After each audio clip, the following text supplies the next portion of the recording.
Comment reconstruire son couple suite à une infidélité? Est-ce possible de le faire? Comment faire? Est-ce qu'on peut pardonner? Comment pardonner?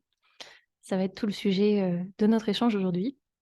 Donc, bonjour, moi c'est Morgane Henry, j'accompagne les couples et je suis très heureuse de te retrouver ici. Et donc, ouais, je te fais cette, vidéo ce matin, cet après-midi même, suite à un échange que j'ai eu, avec une personne qui me partageait que, suite à l'infidélité de sa compagne, il y a 1 an et demi, il ne parvenait, toujours pas, à s'en remettre et que finalement il était toujours dans une espèce de colère récurrente et qui faisait que ça prenait toute la place dans le quotidien, qu'il ne savait que, avoir une communication agressive avec sa compagne parce que c'était toujours pas digéré et voilà.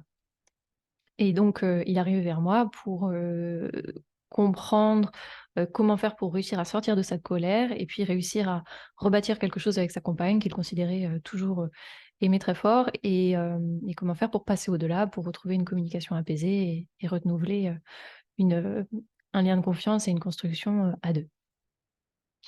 Hem Déjà, ce que j'aimerais, pouvoir te partager et qui me semble important de comprendre, c'est que c'est tout à fait possible de passer au-delà de ce type de circonstances. Je sais qu'elles sont, très, jugées et rejetées dans notre société, que, ça peut même être une source de divorce instantané, pour certaines personnes, peut-être toi qui m'écoutes.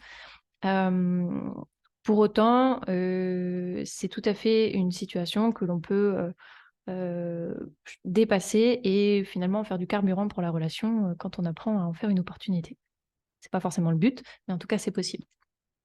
Pour t'illustrer le fait que c'est possible, je vais utiliser un fait divers. Alors je ne connais plus exactement les tenants et les aboutissants, mais ça va te permettre de comprendre notamment déjà comment réussir à sortir de la rancœur qui peut, émaner de ce type de situation et de comprendre que oui, c'est possible qu'un jour tu aies un regard neutre sur cet événement, que oui, c'est possible que tu puisses voire même avoir de la gratitude pour cet événement et que ce n'est qu'une question entre guillemets «de perception» et que pour ça, en fait, il faut apprendre à guider son propre cerveau pour l'aider à aborder, les choses d'une nouvelle manière. Parce que si aujourd'hui, le fait d'avoir vécu une infidélité, c'est quelque chose qui te rend émotionnellement, soit très triste, soit très en colère, c'est lié à un déséquilibre de perception. Si tu ressens une émotion forte, c'est que, comment te dire ça? Tu n'as pas une perception complète de la situation. Parce que quand tu as une perception complète de la situation, ça revient à quelque chose de neutre. C'est pour ça que, enfin voilà, il y a plein d'autres situations où c'est neutre pour toi, c'est parce que tu as la perception complète. Quand la perception est incomplète, ça crée un espèce d'une tension à l'intérieur qui génère des émotions. Ça va être de la colère, ça va être de la tristesse, ça va être de la peur, et cetera, et cetera. Donc moi, mon objectif, et quand j'accompagne en séance, c'est de permettre de retrouver cet équilibre intérieur, cet équilibre de perception qui permet de se libérer des émotions. Ça ne veut pas dire qu'on accepte le comportement, ça ne veut pas dire qu'on peut pas se positionner par rapport à ça ne veut pas dire qu'on le valorise, ça veut juste dire que ça arrête de nous activer très fort émotionnellement. Donc ça permet de revenir à une certaine, clarté d'esprit qui permet de prendre des décisions qui sont beaucoup plus justes. Donc pour moi, ça, c'est important. Et donc pour essayer de t'illustrer ça et de te montrer qu'on peut aborder, son passé d'une nouvelle manière et que ça peut être très rapide aussi parce que ça nécessite pas, 15 ans de thérapie pour réussir à y parvenir. En 1 ou 2 séances, ça peut tout à fait être, faisable. Je vais te partager donc oui, je te disais un fait divers qui vaut ce qu'il vaut. J'ai plus complètement tous les tenants et les aboutissants, mais tu vas saisir l'idée.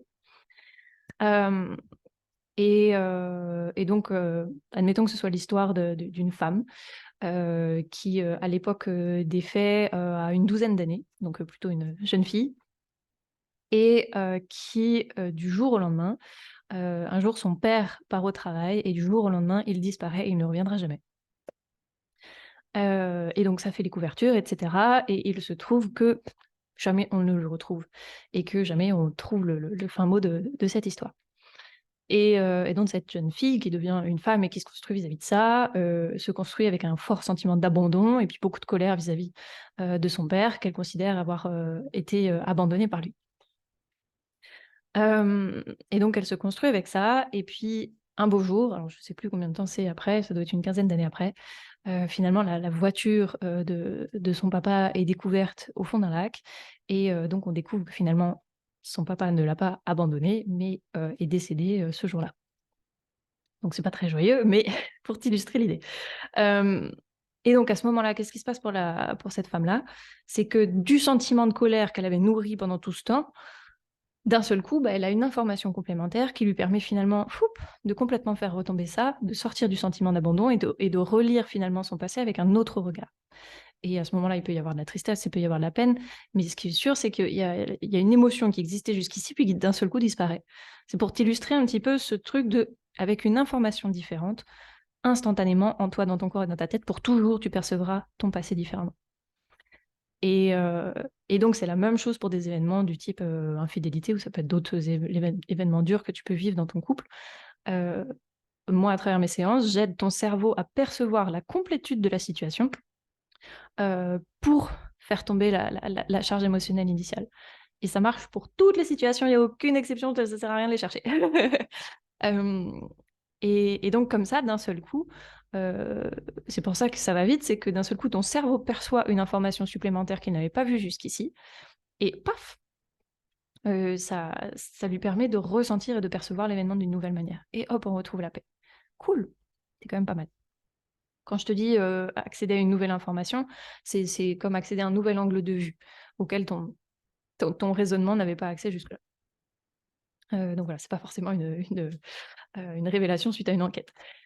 Donc voilà un petit peu pour t'illustrer que, en tout cas, le regard et le rapport que tu peux avoir vis-à-vis d'événements passés peut complètement changer très rapidement, très vite et te permettre d'accéder à de la paix. Donc pour moi, ça, c'est le premier point. Et donc si jamais tu as vécu une infidélité, sache que tu peux tout à fait te sentir un jour serein et ça peut être très rapide. Euh, Voilà pour le premier point. Retrouver la sérénité et moi, pourquoi c'est important pour moi à ce moment-là, c'est comme je te disais, ça permet d'agir derrière avec plus de justesse, avec plus de clarté et pas à partir du ressentiment et d'une émotion de revanche ou de colère ou de fuite ou de protection et cetera. Mais juste avec de la clarté, de constater les faits et te dire: «Bon, OK, vis-à-vis de ça, comment je me positionne?» Et maintenant d'être beaucoup plus relié à ton cœur, à ce qu'il y a de plus grand chez toi pour pouvoir agir au mieux vis-à-vis de ton couple et puis éventuellement de tes enfants. Ceci étant dit, donc ça derrière, ça permet évidemment de reconstruire différemment parce que quand on apaise le passé, bah, le futur, ça devient tout de suite beaucoup plus facile. Et donc ça va dans la continuité derrière de pardonner, voire même d'avoir de la gratitude parce qu'on se rend compte souvent en grattant un peu que finalement, c'est une très grande richesse d'opportunités, ces événements-là. Parce que certes, ce sont des événements coup de poing qui peuvent être très violents à vivre, mais le niveau de bénéfice qu'on peut en retirer derrière quand on apprend à faire le travail, il va être aussi important que le niveau de douleur qui a été ressenti à ce moment-là. Donc c'est entre guillemets, en équilibre, dans les 2 sens. Et donc c'est la bonne nouvelle, c'est que vous allez pouvoir en retirer, autant de bénéfices que la douleur que vous avez pu vivre. Et puis deuxième peut-être point que je voulais aborder avec toi vis-à-vis de ça, c'est que, souvent quand on perçoit cet événement-là avec beaucoup de ressentiment, c'est qu'on a tendance à se positionner en tant que victime et je peux le comprendre. Et donc d'envisager l'autre comme étant notre bourreau, celui qui a fait mal les choses. Et je pense que c'est important à ce moment-là, même chose, de revenir dans l'équilibre. Et de considérer que même si c'est peut-être pas vous qui avez été, le vecteur d'infidélité, vous êtes co-responsable de la situation. Parce que quand il y a une infidélité dans le couple, dès que je creuse un petit peu, il y avait des circonstances un petit peu avant qui pouvaient être des éléments, un petit peu, il y avait des petits indices qui pouvaient, laisser envisager que déjà il y avait une forme de distance qui était en train de s'installer. Et donc c'est intéressant d'avoir ces gros événements des fois qui secouent un peu et qui finalement se disent: «Bon, bah, on n'a pas envie de continuer de cheminer comme ça. Il y avait des fonctionnements qu'on avait avant qui ne nous convenaient pas. Ça nous a poussé peut-être à nous éloigner, à envisager, bah, voilà, d'envisager l'extérieur comme, enfin, que la pelouse est plus verte, dans le jardin d'à côté. C'est OK, ça fait partie de notre humanité. Pour autant maintenant qu'est-ce qu'on en fait?»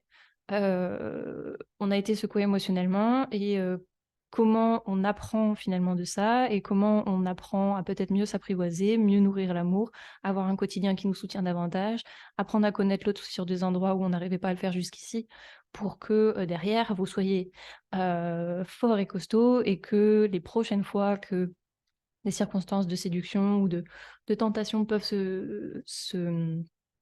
s'installer, que vous puissiez tout de suite en parler pour pouvoir désamorcer, la chose et à chaque fois en prendre une source d'information pour se dire: «Oh tiens, on est un peu en train d'abandonner notre relation, comment on fait pour la réinvestir?» et lui redonner de l'élan. Parce que, l'amour, c'est pas un truc acquis, le mariage, c'est pas un truc d'acquis, c'est quelque chose qui se nourrit tous les jours. Des fois, je fais des parallèles un peu curieux, mais j'ai envie de dire, c'est comme se laver. C'est pas on prend une douche une fois et puis après on est propre pour l'année. pour l'amour et pour le mariage, c'est la même chose, c'est quelque chose qui se renouvelle au quotidien. On peut pas se permettre de se reposer sur nos lauriers. Ça peut être tentant et puis d'autant plus que des fois on peut compter un peu sur le côté, hormonal ou les petites lunettes roses qu'on a connues au début où finalement ça se faisait tout seul, c'était fluide et cetera. Mais ça dure, 6 mois à 3 ans selon les couples. C'est le petit boost du démarrage, mais après c'est notre job de prendre le relais, parce qu'on n'est plus poussé par ces choses-là et donc c'est à nous de poser brique par brique les éléments qui font que progressivement le lien et la relation s'approfondissent, se fortifient, se nourrit et non pas, bah, finalement est laissé, dans un coin et puis, s'abandonne, progressivement. Voilà ce que je voulais partager par rapport à ça. Donc, sache que tu peux retrouver de la paix vis-à-vis de ce type d'événement. C'est, ça fait partie de la vie des couples. Si tu es concerné, sache que tu es pas tout seul, que ça arrive. Ça veut pas dire qu'il faut accepter les choses, mais en tout cas, en faire une ressource et une opportunité, pour rebondir, c'est possible aussi. Ça s'apprend, ça peut être rapide.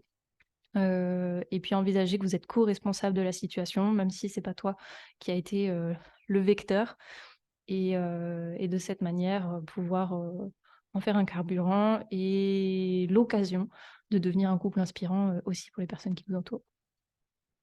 Voilà ce que je voulais te partager pour aujourd'hui. J'espère avoir su le faire avec, une assez, grande justesse, parce que je sais que c'est un sujet qui est pas forcément facile, surtout quand on est touché directement. Pour autant, bah, voilà, je t'envoie plein d'amour, plein de paillettes, et au plaisir de te retrouver dans un prochain contenu.